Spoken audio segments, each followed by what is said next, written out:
Molweni namkelekile. Ndizokwenza i-basic addition. I-basic addition ndiyathemba ukuthi ndizayenza ibe yinto elula kakhulu. Kwaye xa sesigqibile apho nawe uzawube sowukwazi uyenza nokwana i-basic addition.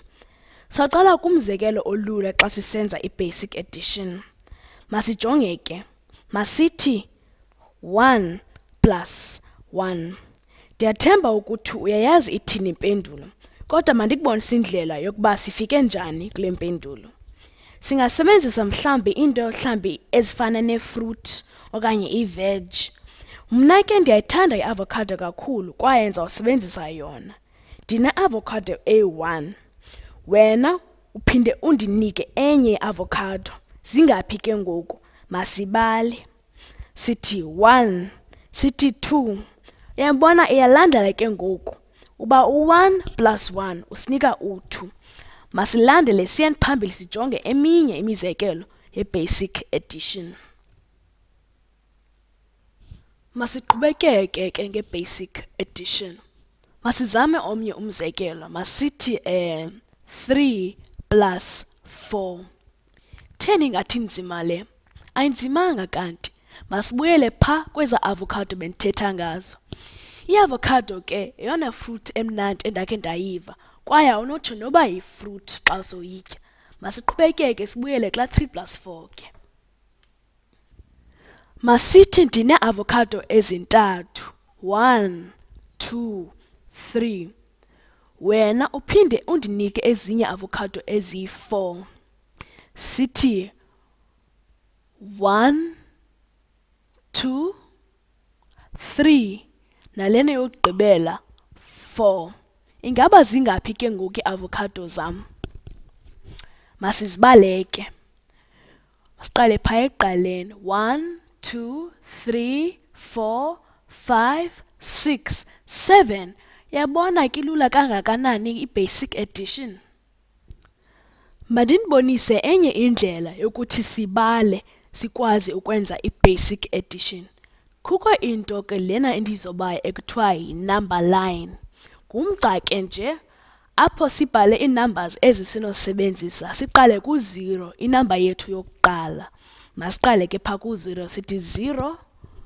Siphinde ke ngoku sithi 1, 2, 3, 4, 5, 6, 7, 8, 9, 10, 11. Sithi sigqibile ke ngoku ngenumber line yethu. Masiqale phaa ku-3. Masiqale apha ku-3 ke. Sizawukongeza ke ngoku ngo-4. Masiye phaa kwi-number line. Siqale phaa ku-3. Sawutsiba ke ngoku kayi-4. Jongani. 1, 2, 3, 4. Yabona sifike ku-7. Njengoba benditshilo u-3 plus 4 uzasinika u-7.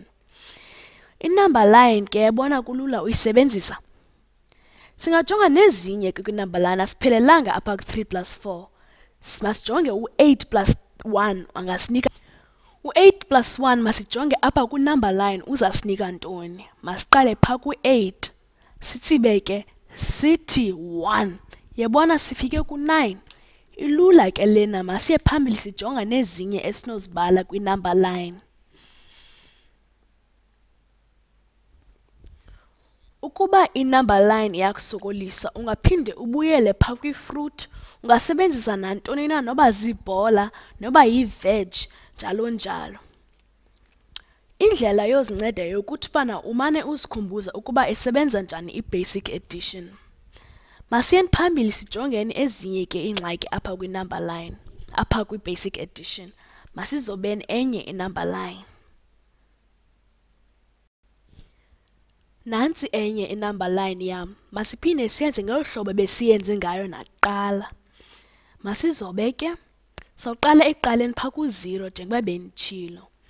Sithi 0, 1, 2, 3, 4, 5, 6, 7, 8, 9, 10, 11, 12, 13, 14, 15. Inumber line ke inganyuka iyophela nakeminye iminani, kodwa thina sophela apha ku-15. Masijonge omnye umzekelo. Masithi 5 plus 6. Nawe ke ungakwazi uzamela ukubona ubana u5 plus 6 ingaba usinika ntoni. Kodwa ke inumber line yethu iyasinceda nakulona umzekelo. Masiqale pha ku5. Xa siqala pha ku5, uyayazi ke ukuthi sawutsiba kayi-6. Mandikubonise le nto ndithetha ngayo. Masiye pha ku5. Sitsibe ke ngoku. Sithi 1, 2, 3, 4, 5, 6. Iyayibona siphele ku11. Ayilulanga na le number line. Sifumane u11 ke ngoku. Ndinombuza ke ngoku. Xa noba sibhale u6 plus 5, ingabe uyafana na no5 plus 6? Masibuyele pha kwi-number line sibone uba nayinyaniso le yokuba u5 plus 6 iyafana na no6 plus 5. Masiqale pha ku6. Masiyeni ke. Sithi 1, 2, 3, 4, 5. Tshini? Uyabona ukuthi siphele ku11 kaphinde? Le nto iyakuchazela ukuba ayenzi umsebenzi waze wabhala u5 plus 6 okanye u6 plus 5. Uba mna bendine-avocado ezi5 ndinikwe 6, zawuphinda ndibe na11 avocados. Kanti uba beziyi6 kwasekuqaleni zam, wena wandinika 5, zawuphinda ndibe na11, ayenzi umsebenzi tu. Masiphinde sijongeni omnye umzekelo.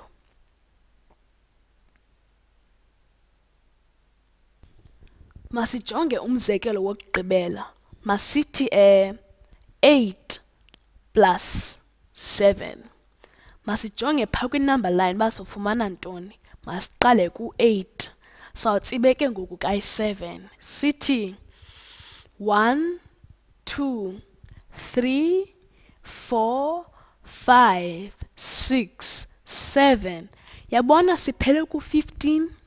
Siyabona ke ngoku ukuthi u8 plus 7 usinika u15.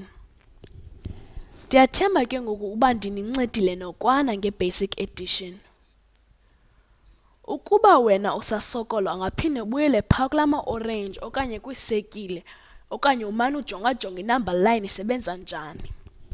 Indlela yozinceda kakhulu ke kwi-basic addition yokuthi umane uzikhumbuza ntsuku nemini ukuba isebenza njani i-number line.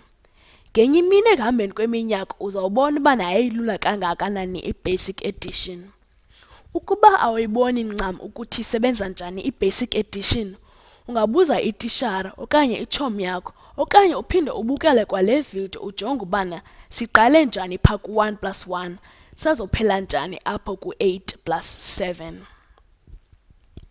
Ukhumbule ukuthi ubana umane usikhumbuza, upractice, umane uyijonge isebenza njani i-basic addition, uzokwazi ke ngoku uye kwenye itopic elandelayo ye-mathematics.